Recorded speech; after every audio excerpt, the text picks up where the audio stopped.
Before, if I can reflect back to before we did the training, in early childhood you sort of focus on the pre-reading and pre-writing skills where the children see the form of the letter and then they start to remember the shape of the letter, and then they can therefore recognise the letters of the alphabet. But that, along with some other pre-reading, recognising that print has meaning and pre-reading skills, was quite basic, and I never quite felt that I was preparing children to read. Most of it I felt was from memory, not their own skills of working their way through the words themselves. But the Literacy Foundation team made us aware that there's lots, come back a few steps, there's lots of other levels that you should be building, and the phonics awareness is really the last step. So they were able to bring us back and teach us all of those other levels that we have to put in place.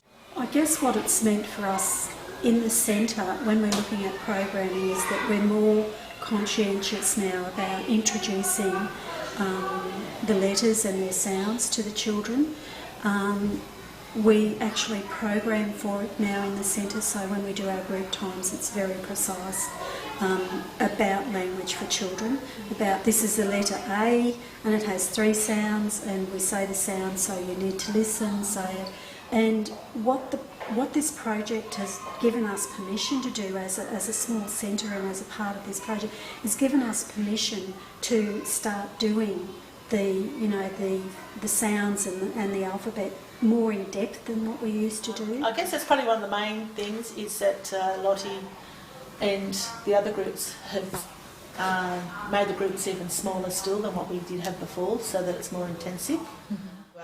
So we done the training, me and Shirl up at Dalliga, and that was really fantastic. It opened my eyes to a lot of new way of teaching.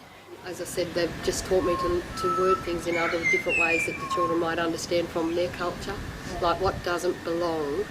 You can say that in so many different ways, but to get the same message across, they've really helped me and been very supportive in teaching me how to present this test and how to get the most out of it with the children. Yeah.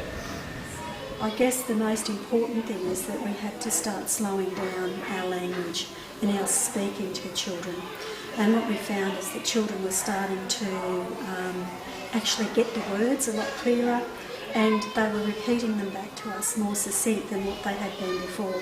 So I think that's been the biggest thing that we've taken away from this project.